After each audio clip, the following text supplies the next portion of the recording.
Now, alongside the weaponizing of food and water in Gaza, Israeli settlers are using a similar strategy in the occupied West Bank, damaging, diverting or seizing control of Palestinian water sources. In a recent attack in Ain Samia near Ramallah, Israeli settlers have broken pipelines that provide a source of water for some 110,000 Palestinians in the occupied West Bank. Palestinians say when the Israeli settlers arrived, the first thing they did was break the pipelines because they know there is no life without water. And these attacks on water supplies are a forced displacement strategy, a tool for Israeli land grabs and annexation. What they're doing is that they are accelerating their ways and means and times every week. So it's not like once in a blue moon. It's not once a month. Today it's like daily.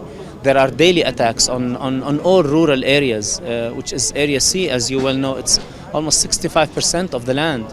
And yes, the water wells are in Area C. When you restrict water on certain areas, people simply move where water is available at, and through systematic plan to move people to other lands, water is the best and fastest way. Jad Isaac is the director of ARIJ, a research institute which focuses on natural resource management in the occupied West Bank. He joins us now from Bethlehem. Good to have you with us. So, Jad, for international viewers who might not understand the complexities of life under occupation, just explain to us, for most people in most communities around the world, if somebody comes in and breaks your water pipes, you have an authority or somebody you can go to complain. The police will come in, they'll make arrests. There'll be an authority which will restore the essential water for a community of 100,000 people. In the context of life under occupation, for Palestinians under occupation, what alternatives do they have other than simply being forced off their land? Regrettably, the Palestinian Water Authority has no authority on even one drop of water. All the waters in the West Bank and even in Gaza is under the control of the Israeli army. And this has been going on since '67. We are not allowed to dig wells or to install a water pipe without permission from the Israelis.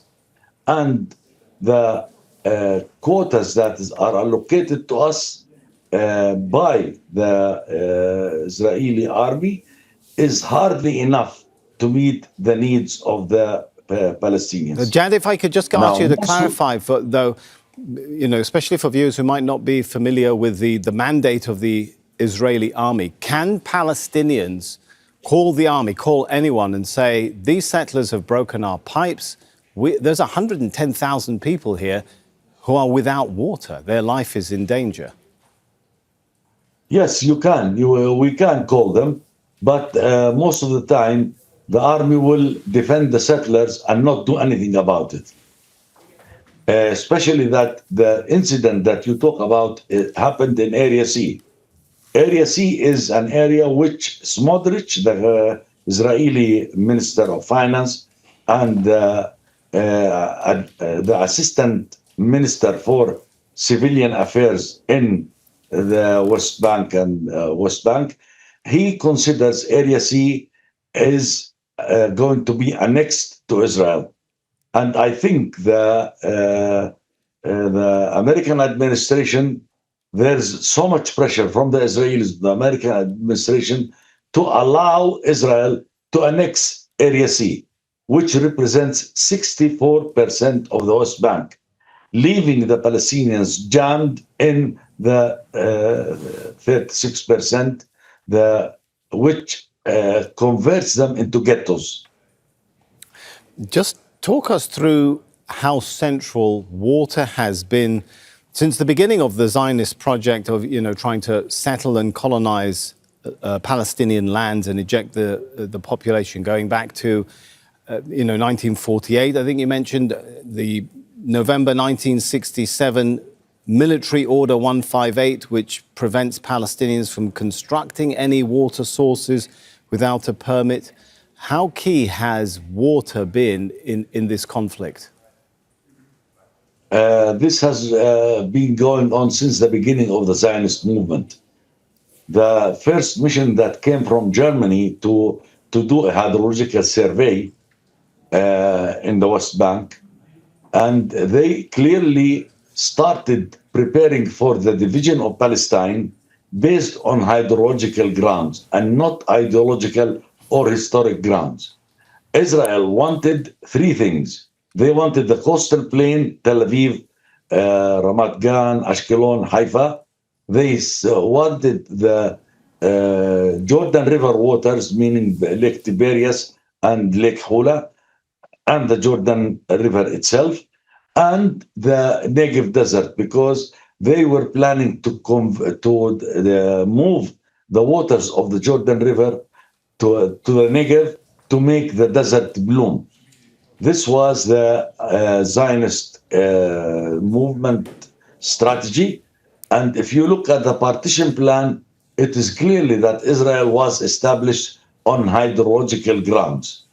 Right. And actually, as you were talking there, we might be able to play those pictures again. I think those were actually the pictures of some of the settler youths in Ain Samia, that's near Ramallah, where this latest incident has happened.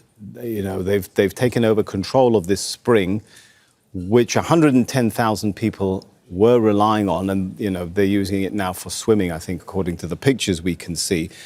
Just to put that into context, of course, all of this is happening under the eyes and the ears of the state apparatus and the army there. This is to the point made perhaps by Amnesty International in its April 22nd report of 2024, when it spoke about state backing for deadly attacks by Israeli settlers. The settlers don't operate in complete isolation of the state, right? You see, there has been so far more than 45 attacks on Palestinian springs. The justifications used by the rabbis is that they say that these springs can treat people with health problems. It's only Palestinian springs that heal people, and that's why they come and take it.